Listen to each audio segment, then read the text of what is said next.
Hi guys, on tonight's show we're looking at Reynolds, Strait, Hammer, Loomis, Amos, Torn, Roberts and Singer. This week we'll be looking at 1982's The Beastmaster.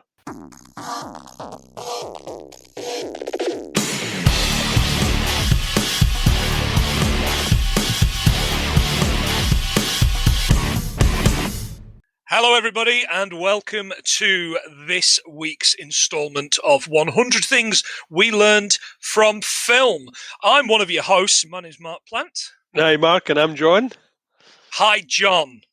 Hi Mark. What is happening, my brother from another Beastmaster mother? Life is happening. Life is happening fast. Yeah, That's it. You better keep your eye on the ball. Don't lose it. Blink and you miss it. Blink and you shall miss it. Yeah, like a hawk. Like a hawk, big man. Like a hawk. I'm watching life like a hawk right now. Wow. We're in a good mood, and the reason we're in a good mood is because if you were listening to last week's episode, we finally hit 100. We learned from Highlander. Wow, what a film to do it! That's one of our highlights. Highlander lights. Yeah, it is. Absolutely, it is.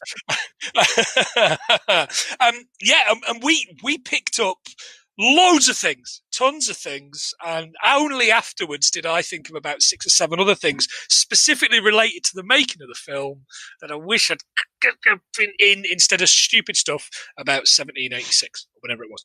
Anyway, we're in a great mood, and that has led us to watch something not dissimilar, a bit fantasy, a bit 80s, in a bid to learn 100 things.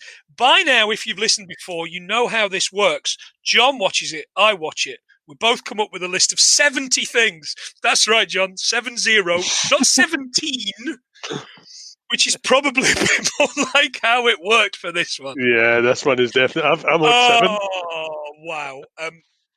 What did we watch? So this is mine, and I take full responsibility for it. But you've got to remember the first time I ever watched that, and it was a video from the video van, was when I was 10. So in my head, this was the best thing in the world, and I'm not giving much away here, but there was at least 4 breasts in that film. So to me, it was the most exciting thing in the world. But now when I watch it back, 2 hours worth of total fun. That's no brain fun, and I do enjoy it. But yeah, there's the little to no facts were in it. It was just you mentioned at least 4 breasts. Was that counting John Amos's amazing man pecs? Because they are phenomenal, impressive. They're like big burgers sitting there. Oh man, John Amos is. Oh, he's hot in this, isn't he? Yeah, he really is. It's like, wow. Yeah. That's not McDowell. That's not McDowell. Cool. Yeah, Mr. McDowell indeed. So you mentioned it's a video van film, John. Yes. Explain it was the video van and how it worked for those that have never had people deliver videos to them in a wagon. So in Pollock, as you do, it was rough times. It was not the best place to get a lot of things. Later on, we had it in the corner shops, but videos became a big, massive thing. But before that happened, there was literally a van. It was like an extended ice cream van that was literally just, see in Blockbuster Video where they had those things that you could slot the videos into, the sideways things. Yeah. That was literally a van that was just full of that with videos in it. So that was my first video shop was on wheels. So could you go into the van and pick the videos, or did the guy pick them out for you? Yeah, so it was like the equivalent of, I don't know if you've seen them, but like a fish van. So in the fish vans, they've got the back end, there's got a door in it, and you walk in. It's just like a fish van. Walk in there. There's only 2 people out in it at one time because there was no space to move. But when I was growing up, we had a library van that would come round to our school because our school was so small. Were you one of those readers? We had a library van. We got a reader here. We got a reader. Yeah, we got a reader.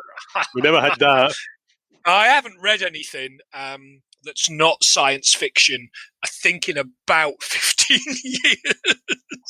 So yeah, the funnily enough, Beastmaster's based on a book, very very loosely based on a book. Yep. So will you let me have that one? Because Yep. these are not going to be many. We'll let you have that one. They're a bit thin in the ground. Fantastic. So Fantastic. fantastic indeed, sir. Indeed. So this is the first of our video vans, and if I've got anything to do with it, mate, it is the last. You said yourself, it's non-stop action. It's non-stop stupid, but 1982, I think pretty much everything was this bad. Correct me if I am wrong. Well, this is now that I'm looking back on my experiences, and I'm looking back on the videos that my dad, because bear in mind, it was the adults who had to pick them, so my dad could pick the videos. So, but looking back in 1982, I think he got it from the 50p section, because it's probably even cheaper. Because when I look at 1982, where they start, 1982, Blade Runner, The Thing, E.T., Poltergeist, Tron. I mean, 1980, Pink Floyd, The Wall. I'm looking at videos, films I totally love, and my dad made me watch bloody Beastmaster. He got it for the tits. Oh, he definitely seen some breastage on there. One of the other dads had said, "You want to get this for your wee boy, but make sure you're watching as well." Yeah, just because bear in mind it's a PG as well, so even though it had breasts in it, it's a PG. Wow. Yeah. That's astonishing. Different times, mate. Different times. But I think Poltergeist used to be a PG, right? Oh God, did it? Yeah, I'm sure it was. What the hell it was before there was such a thing as a 12. That bathroom scene when he pulled his face off just freaked me out for months. Yeah. Clowns. I mean, that's enough to freak anybody out, right? Yeah, no one likes clowns now. But yeah, 1982 was great. Absolutely. This film. Yeah. So let's get on with it, shall we? So the film opens. It opens with some great titles. I think the director of this has done a few bits and pieces. Bubba Hotep. Have you seen that? Yeah, Bruce Campbell. I've never actually seen it, and I need to see it because everybody rates it. I think it's a cult classic, isn't it? Yeah. Well, apparently so. I don't much care for it, if I'm entirely honest. I think it was overhyped for me. I think a lot of people said, you'll absolutely love it. It's hilarious. Bruce Campbell's brilliant. Bruce Campbell is brilliant in it. But yeah, I didn't enjoy it as much as I hoped I would. I could maybe watch it again, right, without being so into it. But it's the guy that did Phantasm. Do you know, I like the Phantasm films. A couple. I've not seen a single one of them, but I remember being horrified by the poster as a kid. It's the tall man, wasn't it? The tall guy. Yeah, so I'm going to go out on my way this weekend to watch Phantasm. I'm pretty sure it'll be on YouTube. And if it isn't, I will find it somewhere. But yeah, he also did Beastmaster 2, which I haven't seen, but I think probably ends up with him going into the future. Yeah, I think it's something about time warp. It's like one of the Turtles movies where they go back in time or something like that. So he's probably gone forward in time. He's probably going to go to He-Man. Yeah. Yeah, the secret of the ooze that the creatures with the skin create ooze. I mean, that's brilliant. Anyway, we will come to that. So we open with some sexy ladies. They're doing a seance. They're not wearing very much, and they're dancing around. I mean, look, as a kid, had I seen this as a child, I did see it as a child, but I can't remember a thing about it. Sexy ladies doing a little seance. We love a sexy seance. Turns out, as they turn around, they're not so sexy. They've got scary witch faces. Whoa, scary. Still probably would, John, if I'm honest. You don't look at the fireplace, etc., etc. So, but here's Rip Torn. It's the first person that's really an actor in this film. Here's Rip Torn, except he's got a fake nose, prosthetic nose, and some mental eyebrows. Yep. It's those eyebrows are amazing. They had a life of their own. Did you not think I don't know about you, but when you looked at prosthetics, I'm thinking, especially with the girls doing the seances, I've looked and seen the actresses that did it, and they're really stunning looking models, but everybody's just cladded and like shows you their bodies are perfect, but when it comes to the face, it's like, why are you sticking that plasticine on someone's face? Yeah, absolutely right. It was a mess. So the witches tell tell Rip Torn, or Max as he's called, Yeah, which I believe is pronounced differently. But what I watched, the Blu-ray that I watched, there was no subtitles, and the sound is atrocious. yeah, and that's it. Absolutely atrocious. Yeah, I think we watched the same copy because mine was the same. It was remastered, so visually it looked good, but the sound was terrible, really bad. So the witches say to Eyebrows, he is doomed by a prophecy. He'll die at the hands of the son of King Zed. What a name, King Zed. Yeah, I just thought about that Quentin Tarantino Pulp movie, Fiction. Pulp Fiction. Yeah, Zed's dead, baby. Whose son is this? It's an heir, baby. Whose heir is this? It's Zed's. Who's Zed? Zed's in a basement, honey. Zed's in the dungeon with he's blind and he's got Yeah, lots of prosthetic shit on sucking on a ball baby. gag. Indeed, he was.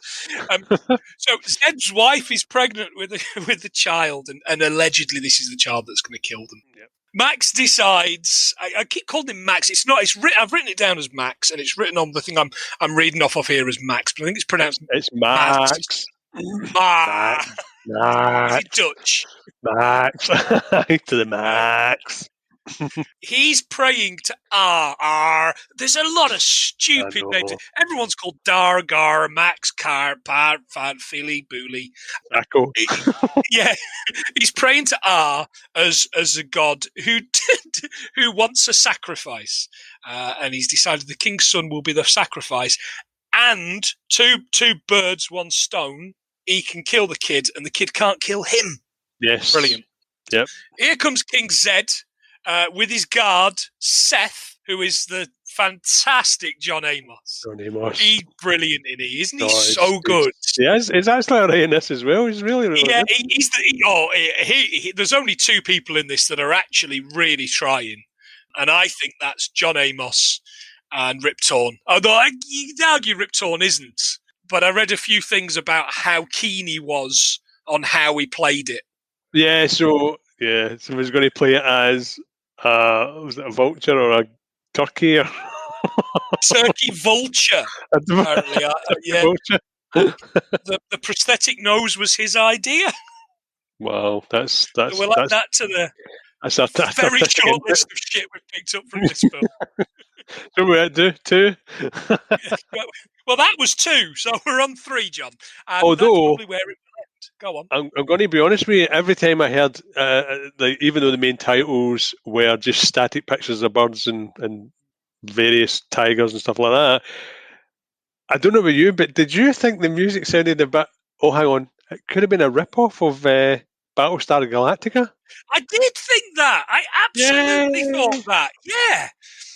It was because there's parts throughout it. I'm kind of like, I wonder if this is the same guy. And I was listening to the soundtrack, inverted commas, yesterday. It's all on YouTube on one track for like an hour as I was doing a few other bits and pieces and doing some research into the things that I learned.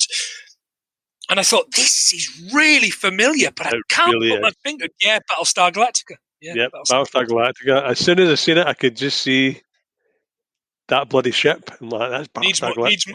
This movie needs more Cylons. Yeah, the sound of Cylons. Cylon and Garfunkel.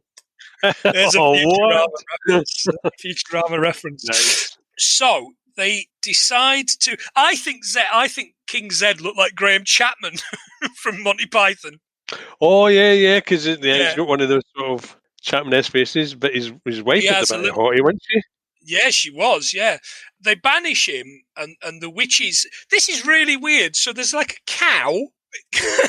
They've got a cow, and the wife's lying in bed, and they're kind of doing like the whoa and the witchy thing, and the belly's giving it the big fucking moving and all that. It looked like the bit out of Dawn of the Dead. Yeah. No, I get you. And somehow the child goes into the belly of the cow, or goes into the womb of the cow, and the child is born of the cow. Okay. Yep. Okay. That's interesting. They throw Zed, Graham Chapman, into the cellar, basically, and the child is born. And there's another sexy lady. She's going to do the branding. She's going to brand the child. Yep. But as she's about to brand the child, she doesn't brand the child. Mm-hmm. She looks up. Brandished. She's not sexy lady. Yep, it's always the same, isn't it? Because it shows you them, and they've got sexy legs and sexy everything, sexy fingers, sexy, and then it gets to the face like, you unsexy bastard. That's right. Yeah, absolutely. And you're kind of like, oh, hey. Oh yeah, less so. Yeah, which is a little bit disappointing, but it's okay. So she brands it, and there's somebody watching. What's the name of this guy, John? Because I couldn't get this for all I tried. So this guy it's the new dad. It's the adopted dad. Do you know? It doesn't say his name, and I think he's just credited as Dar's father. Right. Okay. But so she brands the baby. His name is Ben Hammer, though. What a name, Ben Hammer. Ben Hammer. Can't touch him. No. Except later on if you use fire. Yeah. So he throws this weapon at her. So he's branded with the symbol of R. He throws this weapon. It's called a kappa, and it's like a. Do you remember in the 80s those ultimate boomerangs? Yes. Which had like a 3. It was basically a circle with 3 points on it. I had one of those. I could never get it to come back to me. But apparently you could throw it really, really far and it would come back to you. All I ever did as a kid was throw it really, really far and into the ground. And then run and get it. That's it, yeah. That throwing stick stunt of yours has boomeranged on us. Is exactly what it looked like Krull, didn't it? That thing in Krull, the thing he did look like Krull. And do you know what? It was at this point, John, I thought, why the fuck are we not watching Krull? Which is a much better film. Because it wasn't in the video van. I told you this. It wasn't in the video van. Where did you... Oh, man. Did they not pay the good money for Krull in the video van? That must have been in the top section. Side of the porn. Behind the curtain. So he throws this thing at the woman, killing her. He saves the child and adopts him. And we kind of zoom forward. He's kind of raising him as his own son, isn't he? Yeah, showing him how to sword fence, showing him how to throw the boomerang. So the kid's called Dar because, why do anything other than one syllable fucking names? I know. Why you want to name my wine anyway? Dar. So they're having a bit of a fight with swords again. It's kind of like Highlander in many ways. He shows him how to use the kappa, and he throws it and takes this boy's hat off, which I thought was really good. And it's like you pesky kids, and it's like Dad, son it. But then there's a bear attack, and up close it's a bear. Sorry, really, really close it's just a bear's face, and then at distance it's just a man in a bear suit. It's really shit. Well, apparently don't quote me, but apparently it was a Russian bear, the only one there, and it attacked its trainer before the scene. Right, okay. Yeah, but I could see because it was shot in 2 scenes. So one minute it's covered in blood, and then the next minute there's no blood on it. So you're thinking, the trainer's blood. Was it? Oh, we'll keep probably the director's going, quick, get rolling, quick, while it's covered in blood, and it's got a taste for human flesh. That's it. Get that boy. Your first ever scene is getting attacked by a bear. Absolutely, it was crap, but I was a little bit kind of bothered by it walking on its hind legs because it was trained to do that, and we've all seen that advert for the charity Save the Bears, going, these bears have been forced to dance in circuses. Just £5 a month will allow us to cut top from the big top and allow the bears to escape. Give us £5 a month and there'll be no more bears dancing to organ grinders music. Yeah. That's the fucking Madagascar music I was trying to think of last week. Circus, Afro. Afro circus, Afro Oh circus. no! That's Little gonna be Afro. stuck in my head till Sorry, mate. next week when we watch fucking Cats or something. We're not watching Cats, by the way. Never. There's absolutely no way I'm watching any more than the first 6 minutes of Cats that I've seen. Nothing with James Corden in it at all. I can't bear it. Yeah, History Boys is all right. You've seen History Boys? That's not bad. Right, what we got? So where are we at? Oh, right, we're not History Boys, that's for sure. So they defeat the bear, and he's a little bit more grown up now, which was nice. I was a bit upset as I watched it that literally that's just a little bit of him growing up, and then the next bit, He is. Yeah, he's kind of an adult almost. Full Mark Singer, isn't he? Full Mark Singer. Yeah, and there's a dog. We find a dog, Toto. That's a little bit too close to Toto for my liking. In it. There was a bit in this film where I thought, is it all filmed in Italy? And are most of the people in it speaking Italian? You know, like the spaghetti western movies? Yeah. I did think, really... have they all learned like English phonetically? But no, just turns out they're all terrible actors. It was filmed in a national park in America. And they're all just terrible actors. There you go. That's something I learned. That it was in a national park. Not that they're terrible actors, but I also learned that.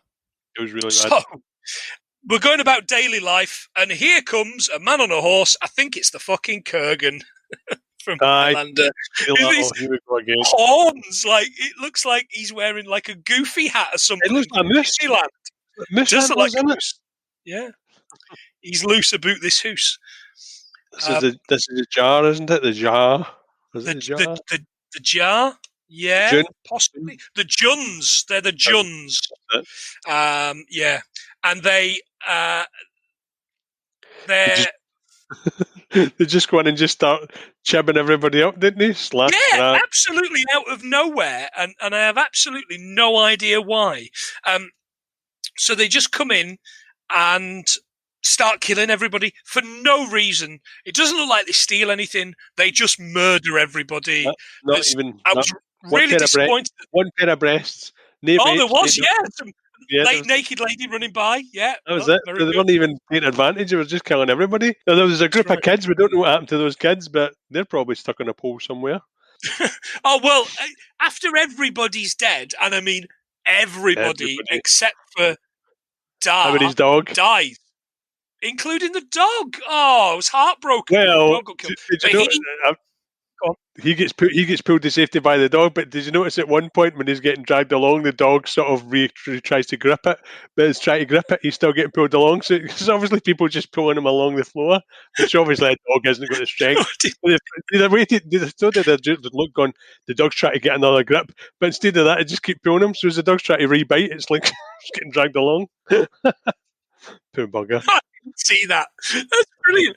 The dog gets shot, but he does this brilliant thing. He gets shot by this guy with an arrow, and he grabs a buckler, and the arrow hits the buckler and kind of goes through it, but doesn't hurt him. And then as the guy jumps at him, he turns the buckler round so that the pointy bit of the arrowhead, pointy bit of the arrow, all right, okay, Q branch.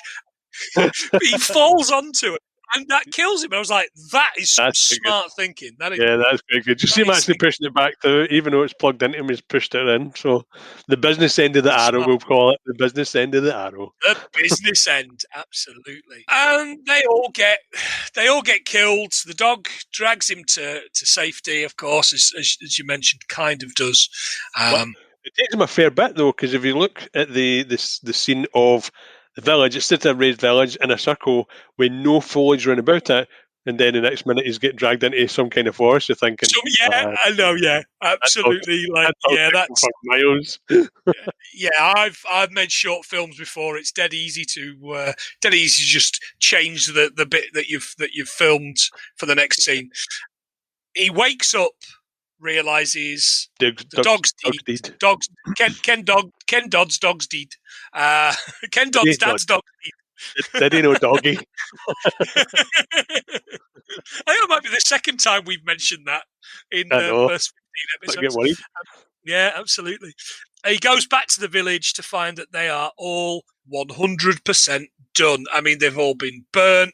What upset me in this fight scene was there wasn't a single man on fire in this. There was loads of fire going on, but there wasn't Yeah, a man on fire, you'd which love is it. one of my favourite Yeah, tropes in film, to see a man in a big overcoat, yeah. a big like lead overcoat covered in fire. Covered in We grease. will come back. Yeah. We will come back to that because it does happen later in the movie. Spoilers. And as he goes back to the village, you can see they're all done. There's quite a few mannequins impaled on spikes, Yeah, which there's quite loads. blatantly just mannequins. Quite Yeah, blatantly just fucking plastic. He takes the dog yeah. and he puts the dog with his father and burns the bodies. Like they're all in a circle. Circle with a line through it. And I think it's like, I don't know why, but it keeps drawing that symbol. Oh, so he does. Yeah, Yeah, so he does. Well noticed. Yeah. I don't know what it's related to. So there's a bit where he kind of remembers back. His father said earlier on, there's a mark on your hand, and that's your guide. If anything happens, you should look for the enemies, the Juns, and seek your destiny at the Valley of. And I wasn't sure what it was. And it says here, Aruk, but I'm not sure that's actually what it was. No. Aruk, anyway, some fucking valley. So, He starts his journey, doesn't he? Yeah, Like, get out of here. He's got a stacked bod, and he's only wearing a loincloth. Do you think Arnie was busy in 1982? Well, do you know what, mate? I'm going to be honest with you. That montage of him doing sword fighting and then running through the water while cutting the water while it's splashing up just was enough to. It was like a total montage on it with him just running about, glistening, just fighting with the wind. That's exactly what it was. And when you just can't help but think, hang on a second. Do you know what Arnie was doing in 82? Do you know what movie Arnie was making in 82? Don't know. Conan. 1982? So, He was making Conan. what in one was it? 82. Was it Conan the The Barbarian? Barbarian. Destroyer was 84. But apparently, the director of this got offered to do the Destroyer, but he didn't like the script. Because he, obviously, with the look of this as well, he said the sort of same image that they wanted to go for, but apparently he didn't like the script. So, because as soon as you see this, you think Conan, isn't it? Oh, of course you do. So many comparisons. Oh, what do you do when you see a man you like? I grab him and take him. That's the one, isn't it? Is that the? I grab him. I grab him and take him. Yeah, that's not very woke these days, is it, Bridget Nielsen? You need to chill the fuck out, love. Was Grace Jones was in Destroyer, wasn't she, or was she in Barbarian? Yeah. Oh, mate, they all mould into one. There's a sexy witch in the first Conan, isn't there? Yeah. That was a bit of an awakening for me, by the way, the sexy witch in Conan, I'm just going to say. It's my awakening, though. Oh, was it? Yeah, mate, I had a slightly higher class awakening. Or as I told somebody the other day, the first Addams Family movie gave me a bit of an awakening. I always fancied Uncle Fester. What can I say? I knew it. It was either that, wasn't it? Big fat bald men with hunchbacks. We like what we likes. Anyway, so he's off. Just on the top of this cliff. Oh yeah, he's on the top of this cliff, and this eagle joins him. The eagle's got a name that I struggled to get. Oh God, Shrek? Was it called Max Shrek? Oh no, that's Christopher Walken in Batman Returns. Shriek or Shrek? Oh, Shadak. Shadak. Boom Shakadak. Yeah, nice one.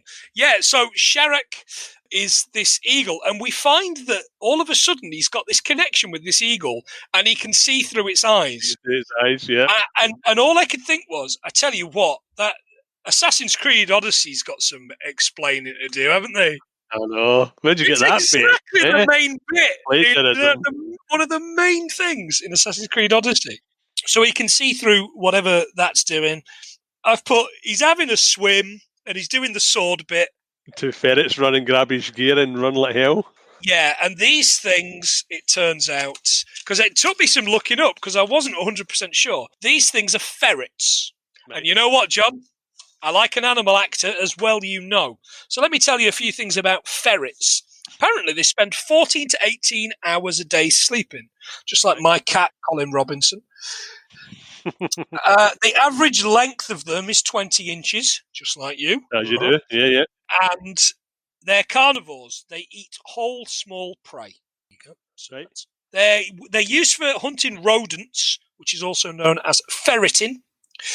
In Caesar Augustus took them to the Balearic Islands in 6 BC to cull the rabbit plagues that were there.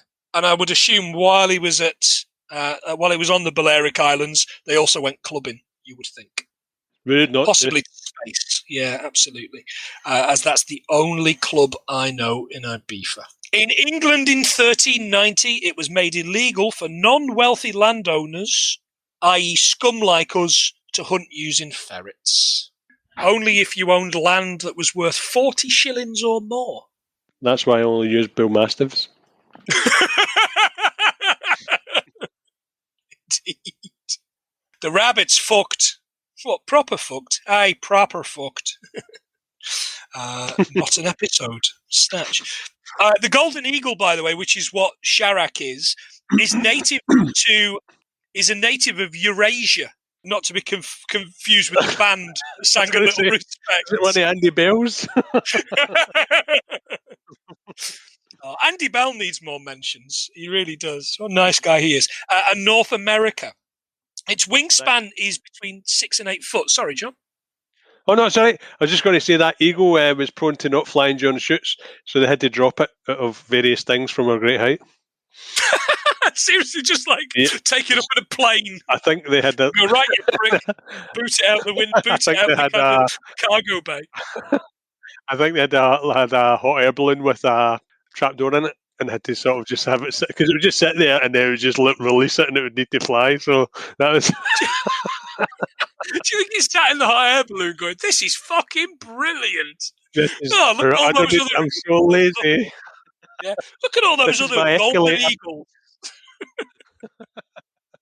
Lazy. Oh, funny story. When I moved to iBooks when I was about 13 or 14.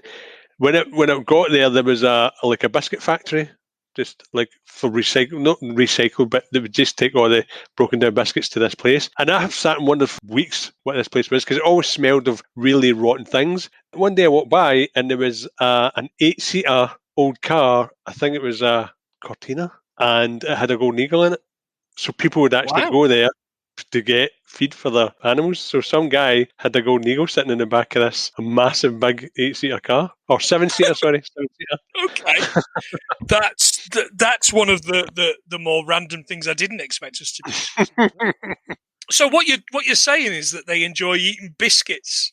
You love a good boxes of broken biscuits. Love a good rotten biscuit. Apparently, they eat up to 2 pounds of meat a week and half a pound of broken biscuits. Shifting on, these ferrets come out of nowhere and basically nick his clothes and his bag. Now, I'm amazed he didn't just stamp on them, but apparently he can reason with them, thieving little bastards. So he chases after these little bastards who have nicked his gear and finds that they're on some overhanging branch that he can't reach to get. It's a little bit like that scene out of Da 5 Bloods where he's packed full of gold is there. A great movie, by the way. I recommend it to anybody. Yeah, watch it. Yeah, it's fantastic. He falls into quicksand. I've not seen quicksand for a while.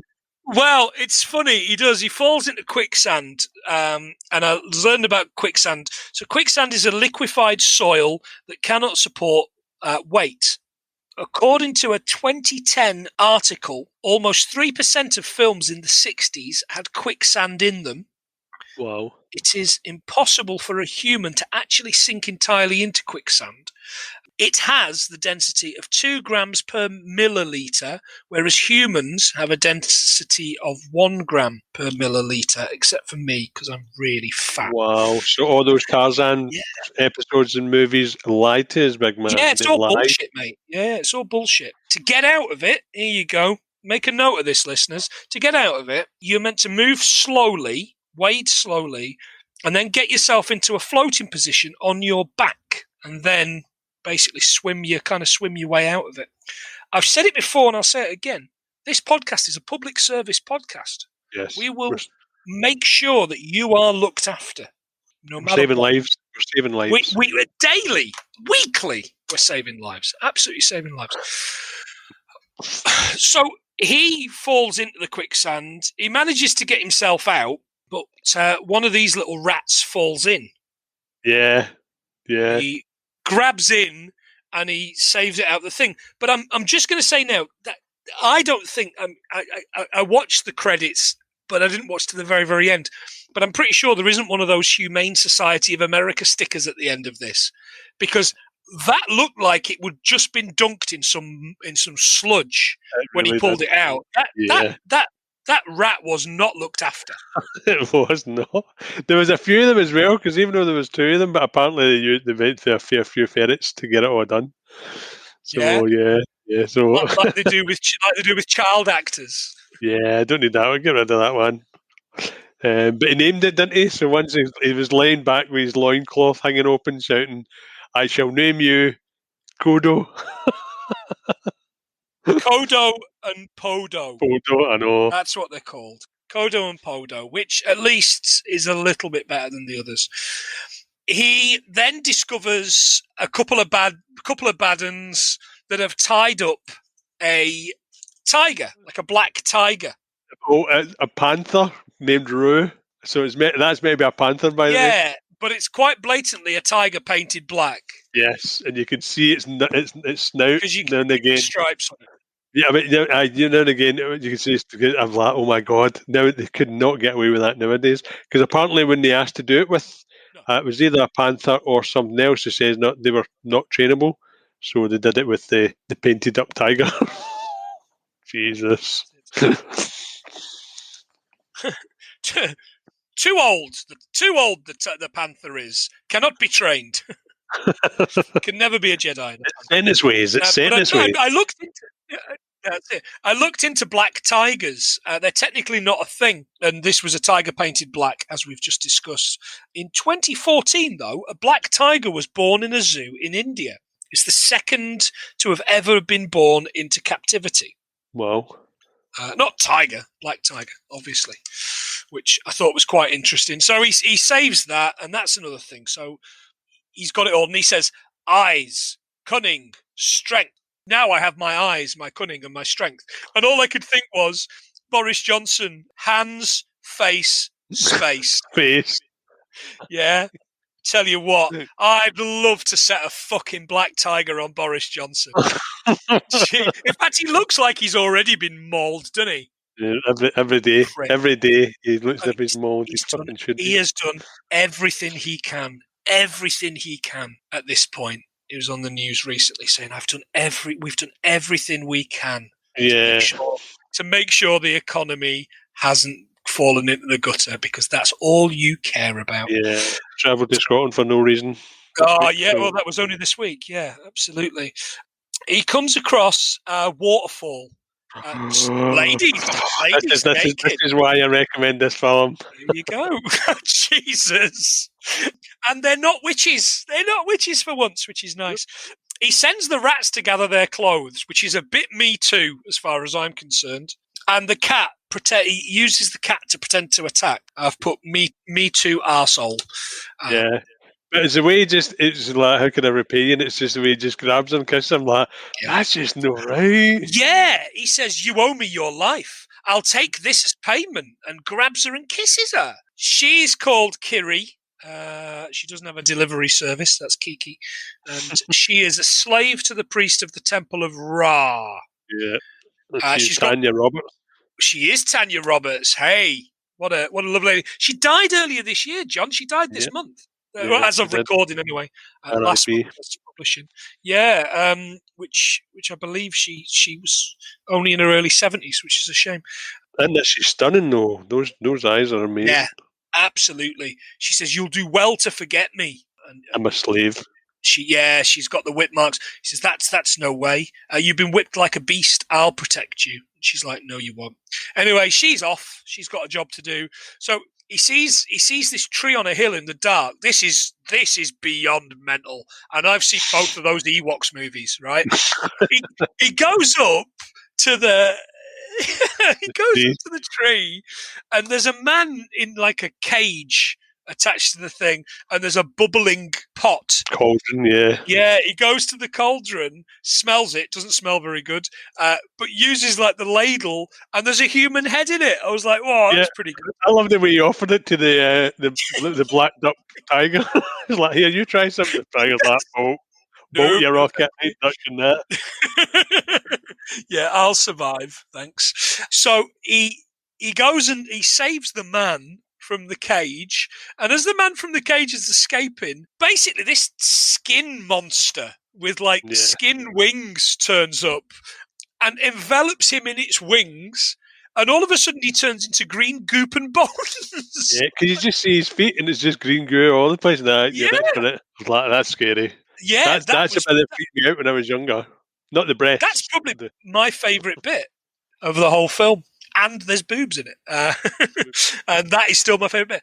So he does that. He then gets surrounded by them. So he's about to get turned into goop and bones. But the hawk to the rescue. They back off because they worship a hawk statue.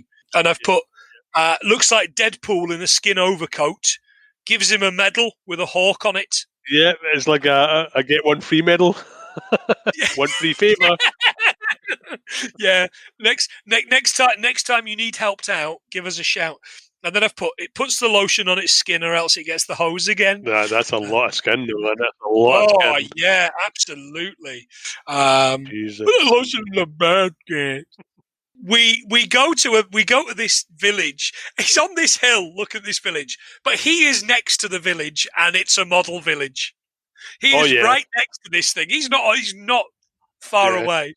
And Rachel went, "Oh, you'll fucking love that. You love a model village." Yeah, but then you see him running through. Like, I don't know if you noticed this, but every time he looks at something, he can see it. He can physically see the village, whatever it is. But then next minute, is I seen him running through like a field that's near wherever he's meant to be. Yeah, really random.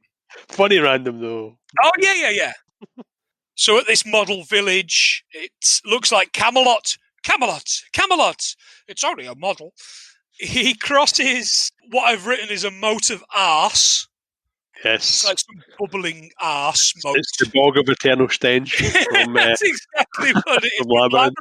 And he comes into a village full of Shetland ponies. With no owners. Yeah, just milling about these Shetland. But there's nobody in this village except the Shetland ponies.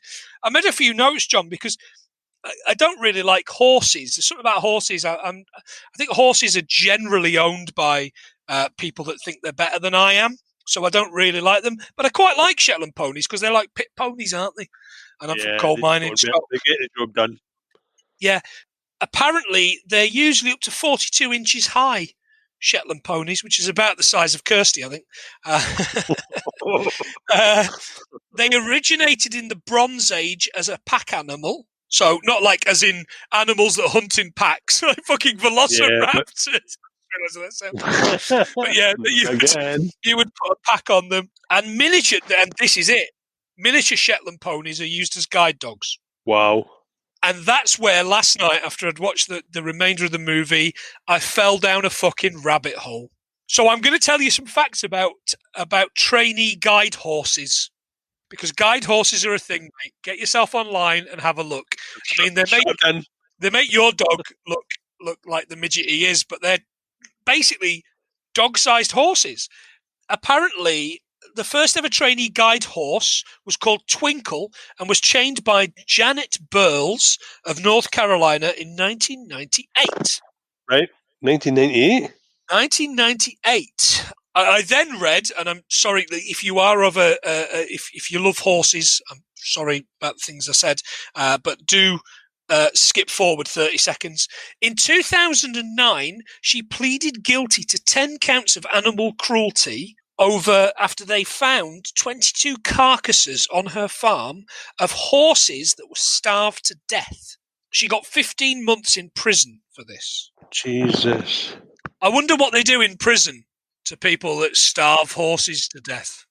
God knows, but that's... Whatever it is, they deserve it, I would say. Yeah. Wow, that's brought the mood down, hasn't it? I was really happy there getting drunk until you ruined it. Yeah, I'm sorry, mate. Yeah. He covers up. He puts like a burlap sack on and goes over to find out where all these people are. Rip Torn's sacrificing a boy that's dressed as Scorpion from Mortal Kombat. Yeah, fight. Yeah. he grabs him and doesn't say, "Get over here." Yeah. He looks like a young Anakin Skywalker. Now this is pod racing. The kid gets dropped in, but the Hawk grabs him and flies off with him, and have put, or at least a straw dummy of a very, very small child. That's the lightest kid you've ever seen in your life, isn't it? It's so light. Exactly. He says, "See, R has spoken. He wants your children." All right, yeah, okay. So it's now nightfall. Beastmaster returns Scorpion to his kids, and the dad says, "I'm forever in your debt." The dad looks like your man Gregor Fisher with a bowl cut. Looks like Ramsey. What's his name? Bowl cut. His name is Sacco, isn't it? Sacco? Ball Sacco. Sacco. Sacco. Ball Sacco. Ball Sacco. He just said his townsman. Townsman Wow. Sacco. Okay, that's fair enough. But that's when he learns that is it Kiri is to be sacrificed. Yeah, that's right. No, So that. he's basically giving up on the thing that his dad's told him to do all of his life just for a bit of tail, isn't he? Pretty much. Hey, you can't waste that tang, man. Nobody wants to waste the tang. That's right. No tang shall go to waste in this movie. No, of course. Yeah. So we know that the Jun horde has gone north, but Max says that they're going to return. Your man says to Sacco, "Thanks very much for feeding me. I'm off, but you'll see me again," kind of thing. And you're like, "All right, okay, yeah, I'm sure you will." And one of my favourite bits coming up. He's got a magic ring. I bet he has. Oh God, yeah. Old Rip Torn, and it's brilliant. He says this will lead us to the Beastmaster. And this ring's brilliant. So Dar stops for a drink, which is like water coming out of some roots of a tree. It's really like doesn't work at all on any level. But he's being watched by a man with a ring, and the ring kind of is like a closed eye, and it opens up, and there's an eye in there, and they can see what's going on. It looks a little bit. I made a note like Visionaries, like a hologram from a Visionaries. Oh yeah, Knights of the Magical Light. Toy. I remember that. Yeah, I remember that. Yeah, Visionaries. Visionaries, Knights of the Magical Light. You know what I'm talking about. Oh yeah, I certainly do. I'm old enough to know better. Yeah, indeed. He kills a couple of these guys and whips the ring.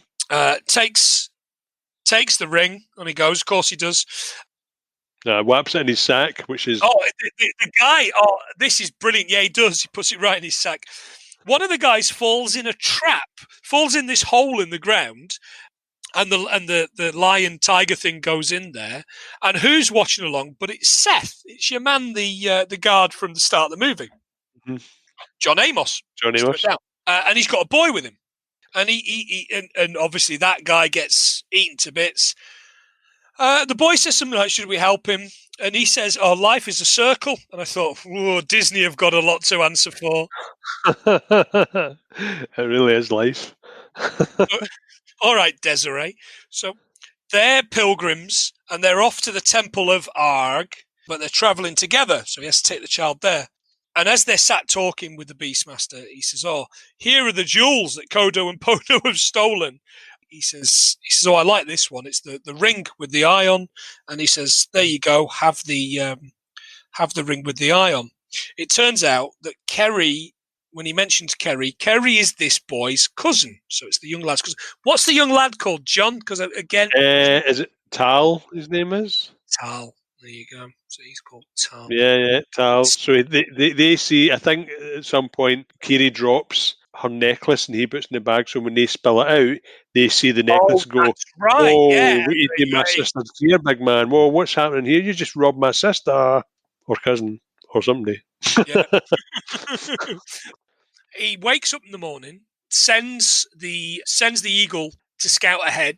They spot him kind of in a trance, and they realise that he can talk to the animals. All right, Doolittle, give it a rest. He sees 5 women in robes surrounded by priests, and he says that means the slave girls are going to be sacrificed. So we need to get and rescue them. So they're on some floating bit of wood. Yeah, they just get a bit of wood and just start rowing down the river, don't they? Yeah, Rowing. and they've got a bit of rope, almost like one of those bridges where you would cross over. Like in Jaws. uh-huh. Like, like the ferryman pulling the chain. That's right. So pay him his piece of gold. Nah, they're getting pulled across. What annoys me is the fact that they've walked all that way, obviously, and then when they get to where they need to go, so that one of them decides to pick a fight with Kiri and try to drown her. Absolutely, out of nowhere. They've obviously spent days getting there, and he decides he doesn't like her and he's going to drown her. I was like, what the hell? Absolutely. Hey, just if bloody R finds out, you're in no end of trouble. He sees all. R sees all. R sees all. So then more priests come and they're firing these arrows at them, and they're just away, like they're just pulling away. And then out of nowhere, they've tied 3 of them up to like a post, and Kiri kicks the post into the water, murdering these 3 priests. Like, we need to lose weight. And the next minute, she's just like, well, just get these guys out of the way. And that was like that, cold-blooded. So Kiri agrees. Kiri agrees to get Dar and as many people as they can to overthrow Rip Torn. And it turns out that they agree for Seth to go and meet them 2 days later. He's going to get mercenaries, basically. Yeah. So we go back to the model village, and Sacco steps out of his hutch, and there's the eagle, and he's like, "Oh no, don't you dare!" Back. I know. So he knows he's promised Dar that he'll help him out. So he gets in his wagon, smuggles all of them in, past the guards, into the city. But the eye ring gives away where they are, and Max is onto them. So we go into the temple. This is brilliant. We go into the temple. The rats go with them, and as they're scouting ahead, Dar leads the way through the corridors, and it just keeps going. I mean, this corridor is just one, like they go into this, it's basically a polystyrene pyramid, isn't it? Yeah. But they keep walking one way, they don't make any turns, and they must walk across these scenes for about a mile. I don't know how big it's meant to be, but it's not that big. Yeah, the one of the corridors is full of eyes. Yeah, eyes and hands, spiky hands. And apparently it's some form of monsters. So as these monsters with their spiky hands are grabbing at them, he jumps up and kind of monkey bars across, doesn't he? Yeah. And as he gets to the end, he presses a button and all the windows for where the hands come out close. And then they can all continue going.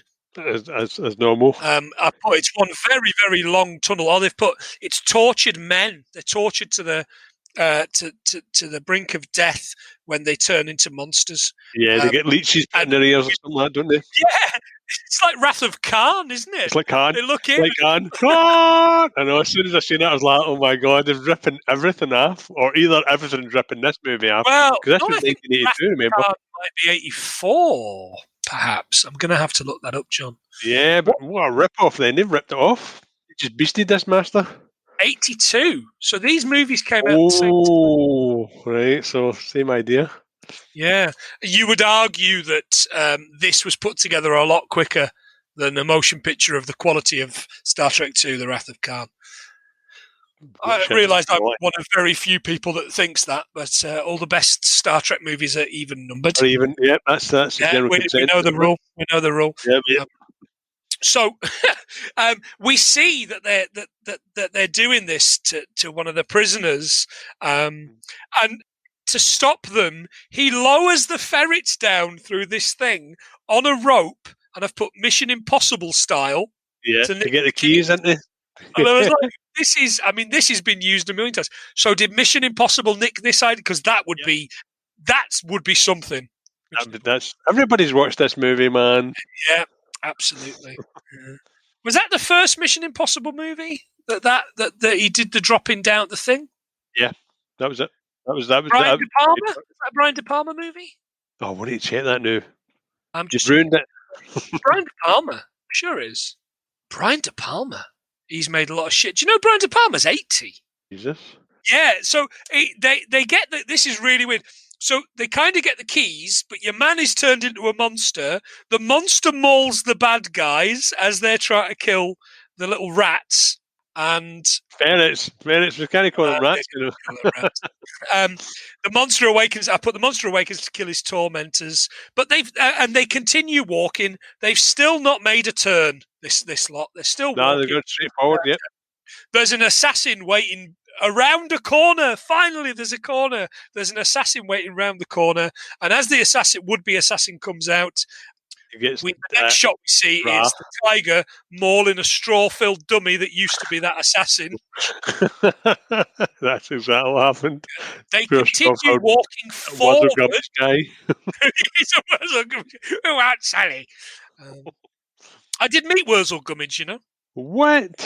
Yeah, it's one of the Doctor Who's that I've met, dressed as Wurzel Gummidge, and I also met Una Stubbs dressed as Aunt Sally the very same day. Jesus. Yeah, for the Lord Mayor's Parade in Heanor in Derbyshire, which is a little town. Shout out to anybody that's from the Amber Valley. Yeah, that's amazing, man. Yeah, it was really good, and I think I was maybe 4 or 5, and I just screamed my head out, scared to hell with it. Especially when he kept taking his head off. That was weird. Well, yeah, but at that point in his life, John Pertwee couldn't do that. I believe maybe about 7 years later, he was dead and probably could have done that. Yeah, so they go and they find. They go and find the king. Remind me, because I've forgotten his name already, because I've had a couple of whiskies. Zed, is he called Sid? It's Zed. He's called Zed. Yeah, Zed. I've written Sid for some reason. It turns out Zed's not dead, baby. He's just wearing aging makeup. It's weird, right? So Zed is Daz Da. Zed's Da. Is Tal's Da. Yeah. He's her uncle, isn't he? He's Kiri's uncle. Yeah. So he's Tal's dad. So Tal is the second born of his kids, but they believe that Da is dead. They thought he'd died, he vanished in the womb. So I've put Rip Torn turns up with his eyebrows, and Linda Blair from The Exorcist, because this woman climbs on the ceiling, gets stabbed. She's soon dealt with, which is good news. He uses sight beyond sight, didn't he, when he sees to the tiger's eyes? Do you like that? Sight beyond sight. Exactly what he does. And that's not the only reference. There's going to be another Thundercats reference coming up. They escape, or Rip Torn and his eyebrows escape. And then we're at the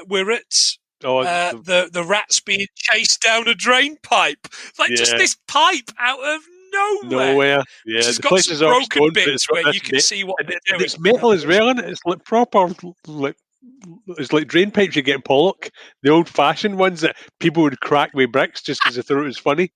Do you know That's what I mean? right. That's right. Exactly like the drain pipes we had in our National Coal Board house when I was growing up. And there's a monster chasing them, but doing a really shit job. It reminded me, actually, as I was growing up in that National Coal Board house, we used to have a dog called Patch, and our neighbours had a prize ferret. I'm not joking. Our neighbours had a prize ferret, and at one point it got out and got into our yard, and our dog, Patch, who was a mongrel, chased it up the drain pipe, and it had to come out the drain pipe eventually. And when it did, Patch ripped it apart. Murdered this ferret in cold blood. And our neighbours came round a couple of days later asking, "Have you seen our prize ferret? It's gone missing." And my mum said, no idea where it is. It was in our bin. What could you say to that though? Jesus. He doesn't got that. Yeah, What do you say? Do you say our mongrel of a dog? killed your prize fair. There you go.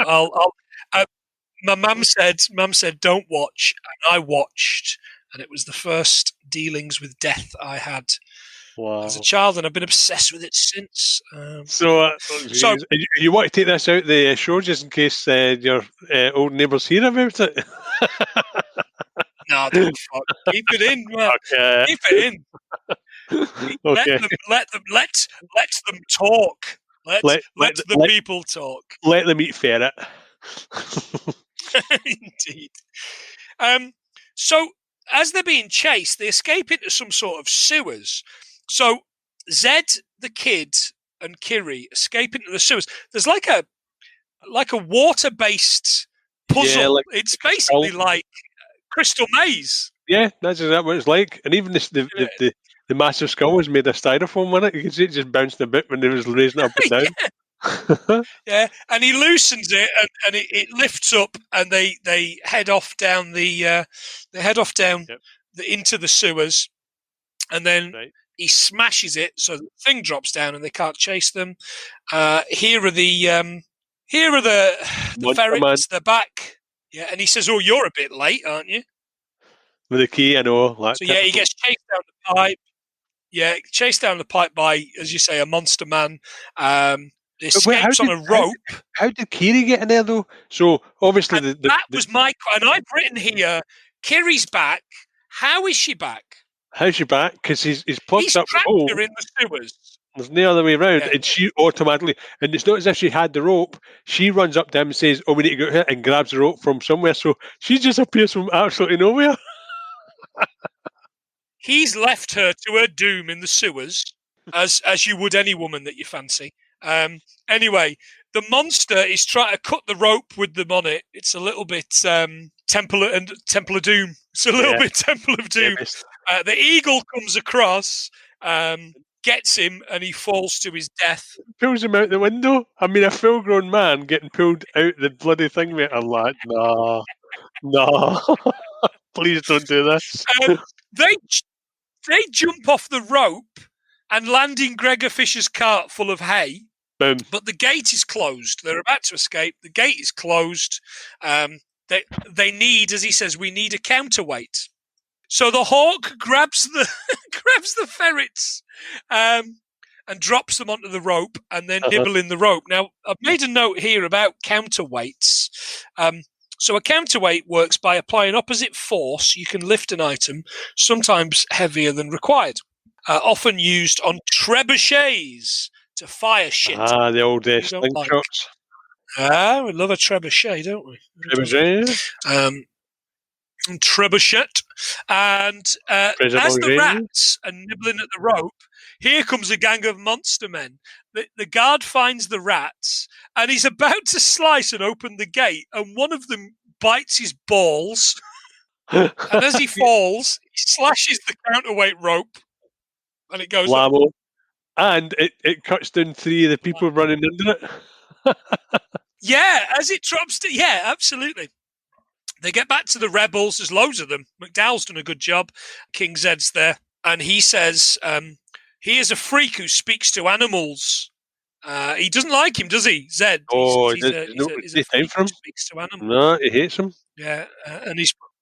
McDowell says he is a friend. He is the Beastmaster. And I went, "Way!" He said the title of the film. Yep. And he went, "I'm not having that. Anybody that talks to animals is a freak. Get him out of here." Yeah, absolutely. And he doesn't know who he is. Anyway, the plan is for them to attack. So the plan is we're going to attack the West Wall. I'm going to do this. I'm going to do that. I'm going to do this. And then the eye ring opens, and he says it all again, just to make sure the eye ring gets him. Yeah, I get which that. I thought was very good of him. To do so. And I've put "you blind old tit." McDowell sees the eye rings opened and stabs it with a fiery poker.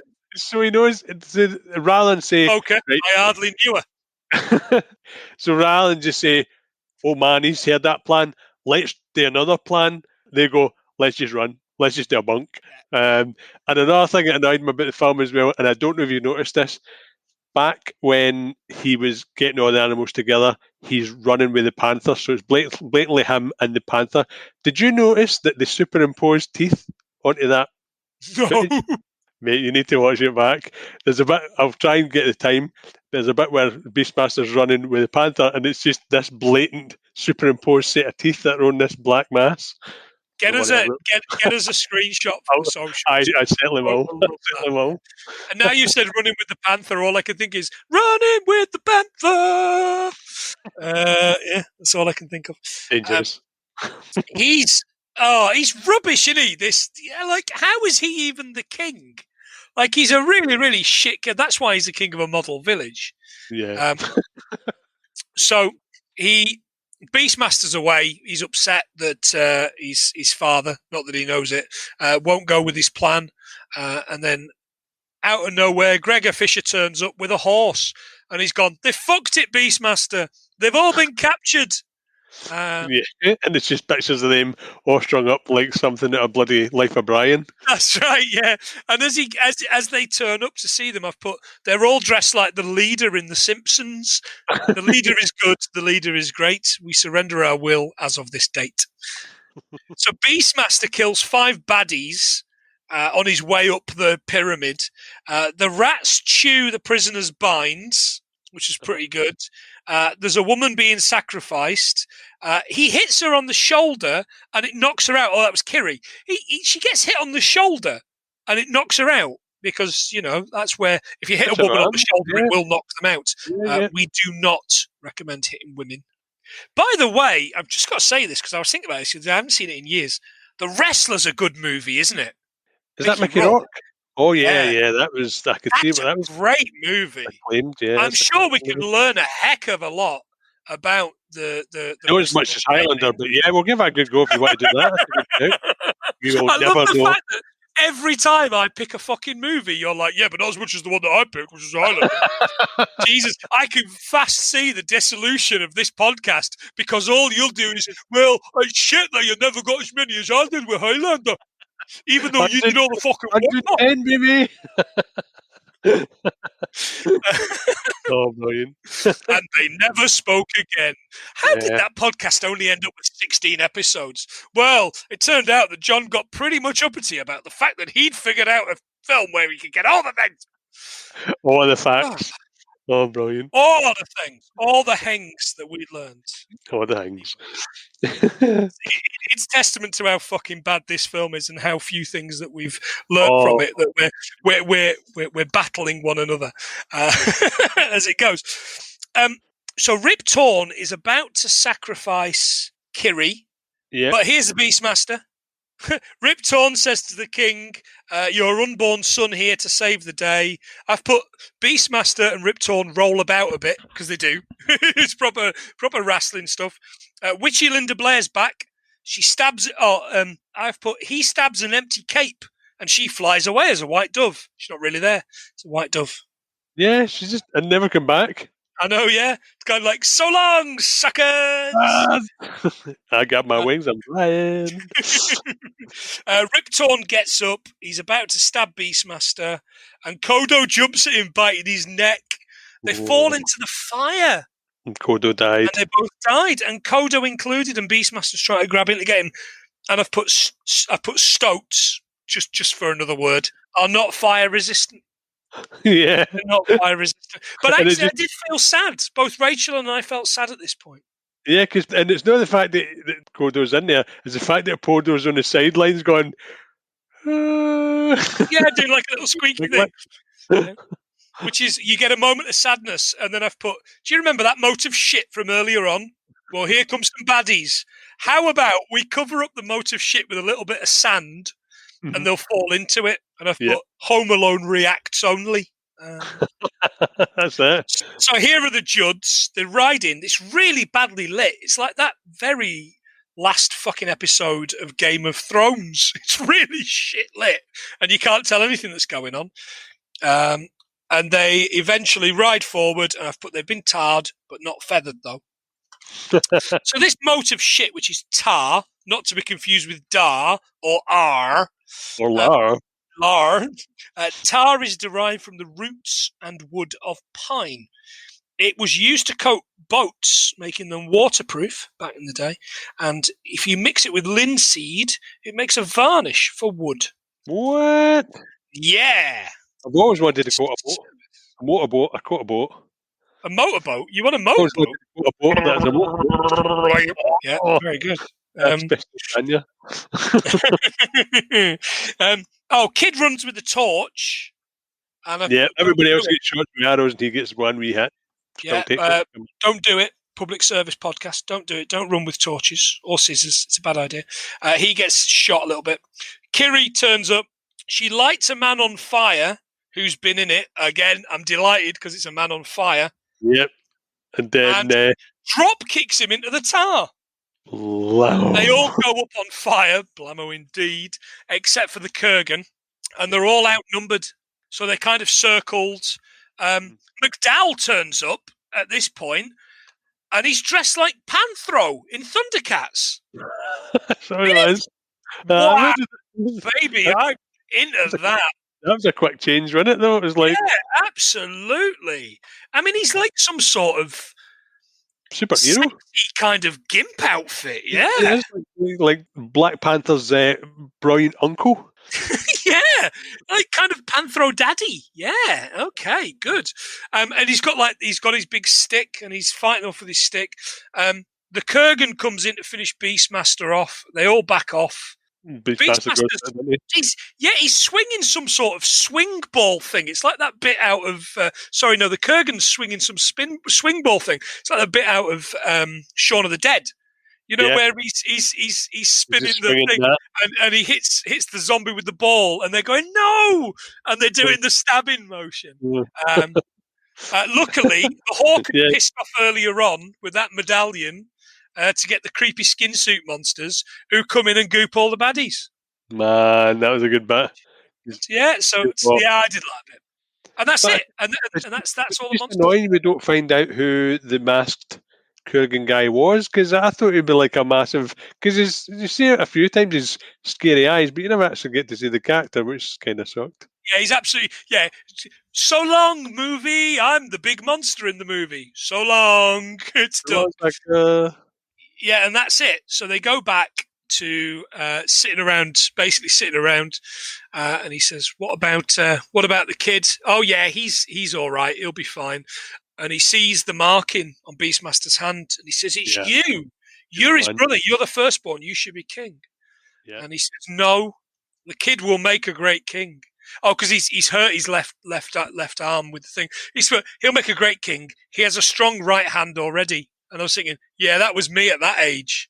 I had a strong right hand at that age, I'll fucking tell you.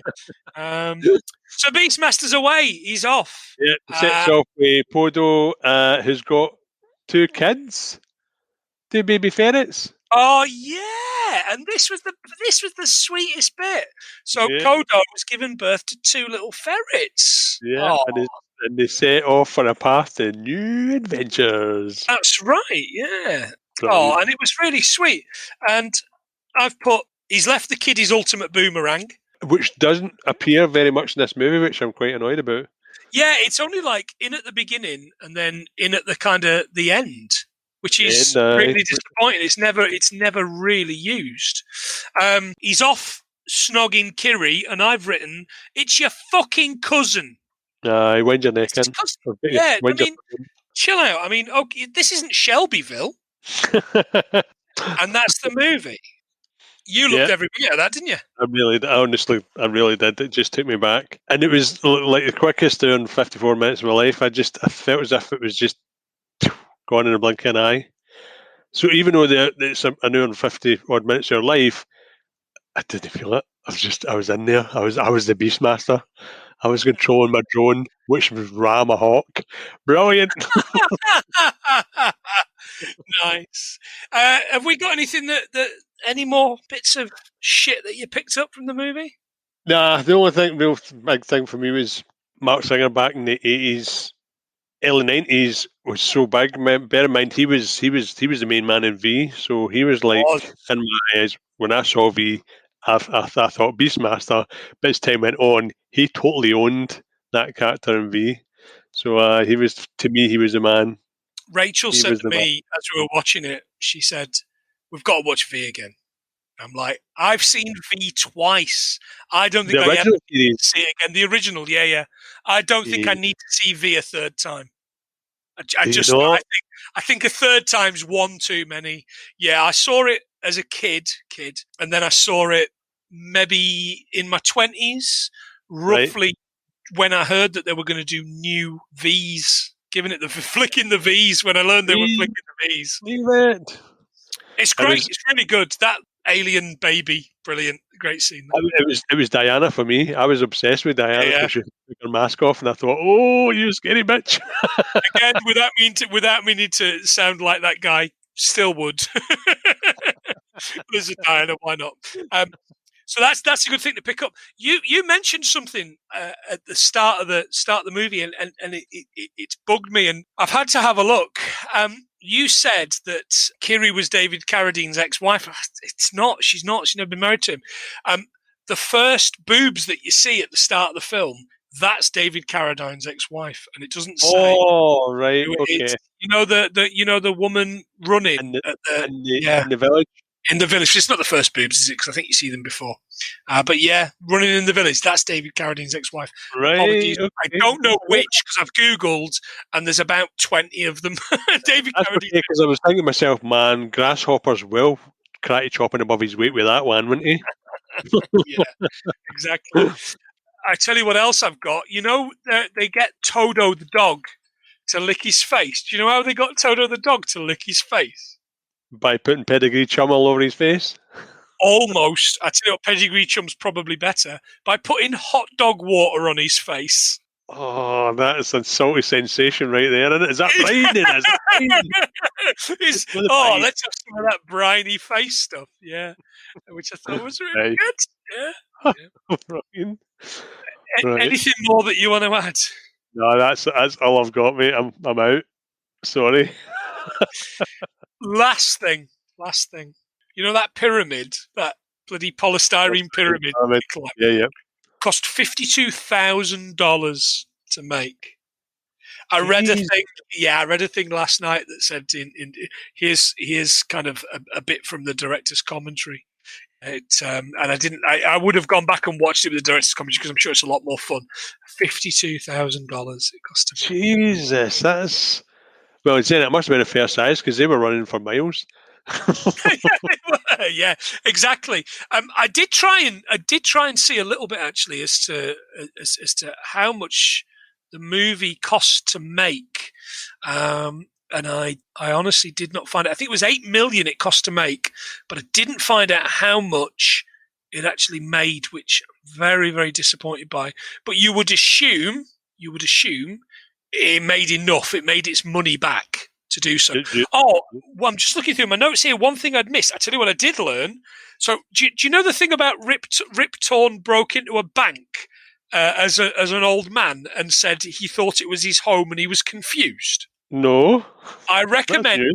I recommend anybody go up and look up the story of how he got arrested for breaking into a bank. So he was arrested. I'm going to read this off Wikipedia because I've had to bring it up. So in January 29th, 2010, Torm was arrested after breaking into a Litchfield Bancorp branch office in Lakeville, Connecticut, where he maintained a residence. Not in the bank. I think he lived locally. He was charged with carrying a firearm without a permit, carrying a firearm whilst intoxicated, first-degree burglary, second-degree criminal trespassing, and third-degree criminal mischief. The Connecticut State Police said Torm broke into the bank thinking it was his home. In court, the lawyer told the judge his client needed help with alcohol abuse and that he could start treatment immediately in New York. Torm was released on a $100,000 bail. As a condition of his release, Torm had to be evaluated for substance abuse. On August 11th, 2010, Torm was denied special probation, which would have allowed his name to have been cleared of charges. The judge in the case cited Torm's history of alcohol abuse and his possession of a loaded weapon whilst intoxicated, which carries a minimum 1-year sentence. December 14th, 2010, Torm pleaded guilty of reckless endangerment, criminal trespass, criminal mischief, and possession of a firearm was given a 2.5-year suspended jail sentence and 3 years probation. Jesus. I'm adding that to a thing you didn't know because I know you that. didn't know that, and I did that's not great. know that. Did you Um, know this guy? Who's this guy? So I'm showing Plenty a picture of oh, I Mark can't see Singer, it, mate. Mark Singer, and I'll send it to you. It's Mark Singer in Beastmaster 2, and he's got peroxide blonde hair. Wow, Can you see it? I So do I'll see send it that. on to you. Yeah, Yeah, he has a please lot do. of I'll throw peroxide that. blonde right Throw there. that on the socials. Jesus. What I did also learn while I was looking into Rip Torn, and I wouldn't have done it if it wasn't for this, is Rip Torn has a very, very famous cousin. Oh, His really? cousin is Sissy Spacek, Wow. who Jesus. I would argue is a better actor. Well, yeah, she really is, yeah. Sissy Spacek is proper. She's a proper weird actress, though, isn't she? Yeah, Like, she's very kind of cult, kind of yeah, as much as I like her, it's just she's a bit off. So 14 million. Beastmaster made 14 million. 14. In 1-4, So yeah. that's a profit of 6 mil. I would assume that's not too bad at the That is time. not too bad. The second For one had a budget of 6 million and only made something like 869,000. So shit. that was a hell of a hit. So yeah, that was. So Oh, we're not watching the second one. no, we are not. Well, I might go away and watch it. By the way, while we're on Sissy Spacek, Coal Miner's Daughter, I know, I'm obsessed. I know I'm obsessed with Coal Miner's Daughter. It's a great movie. It's a very, very good movie. You like it? I do. I love it. I think it's absolutely fantastic. John, how did we do? Right. So I'm not going to muck about with this one. I think we got 32 or 33. Did we get 32 or did we get 33? Oh God, Me and that guy. I'm saying we got 32. Well, you're wrong, John. We got 41. Gee, that's better than expected, man. So It on my really is. list, it says 41 things I learned from 1982's Beastmaster. It's no the There worst. you go. It's the It's not the fucking worst. worst film. No, it's not the worst film. It's not the worst film by some stretch. You could listen for 3 hours and you still wouldn't get to this episode of bad, terrible things that we've. I enjoyed that because it's something a little bit different, and I thought we wouldn't cover a lot of fantasy movies because I like the idea of us actually getting 100 things in every one. And you're not going to get 100 things in a fantasy No, as movie. soon as I mentioned it and as soon as I said it, I was like, this is a labour of love. This is a fantasy. This is a fantasy of mine. So, will just give me this indulgence, please. Was that just because there's boobs in it? There's boobs in it. And And John you're right. Amos's naked bod. his burger buns. But Tanya Roberts, man, honestly, God, it was like, what the hell? She's doing nude scenes straight off the bat. Happy Yeah. times. Oh yeah, absolutely, Before we 100%. were woke. Well before we were woke. There's something in this for everybody. I would argue. Yeah. It's There's got something it. in it. It's a lot of fun. So, folks, thank you so much for joining us. You know where to find us by now. We're 100 Things Pod on Twitter. We're 100 Things Film on Instagram. We're pretty active on both of those. We got Facebook, which if your mum wants to follow us on Facebook, she can. She can also post people looking for dogs or other animals. Beastmaster will do his best to find those missing animals for you on our Facebook page. And if Facebook is to believe, we might actually be on Bebo at some point within the next couple of months. Oh, mate, yeah. And somebody said to me on With Twitter love. recently, Show the it's love. such a Scottish thing, by the way, Bebo, because I didn't know any Bebo until I moved to Scotland in 2007, and everybody was on Bebo. So a couple of the podcasts that I follow are Scottish podcasts, and a few of them have said, are you going to be joining? Are you going to be joining Bebo? And the answer is, of course, we'll be joining Bebo, just for memories. Behind the Screams podcast had posted, "Will you be joining Bebo?" And to Behind the Screams podcast, I do like their stuff, their horror stuff. We will be joining Bebo, and we will be adding them on there. So please join us on all the socials. Give us a review, please, on Apple Podcasts. That's how we get out to more people. 5 stars would be nice. Tell us we're dicks. Do what you want, but just give us 5 stars. That would be super. Yeah, yeah. But that was for the love plants, and I do apologise if it wasn't your cup of tea, but I Not at all. loved it. Loved it. They're all fun. They're all getting added to my letterbox. We'll do a podcast letterbox, I think, for those that want to see that. That's something I will set up at some point in the future. John, do you want to say goodbye? Yeah, guys, look, again, I know we're still in lockdown, so as always, please stay safe and keep listening. The numbers are going up and up, and the downloads are going up and up, so thanks very much for your support. So we really do this for the banter. We don't do it for we don't do it for the fame. We do it for the band. We do. I'm glad we don't do it for the fame. That's for sure. So yeah, guys, stay inside. Don't vote Conservative. Don't do it. It's a terrible idea. Stay inside. Look after yourselves. Look after your family. Much love from all of us. I've been Mark. And I've been John. And we have been 41 Hengs we have learned from 1982's The Beastmaster.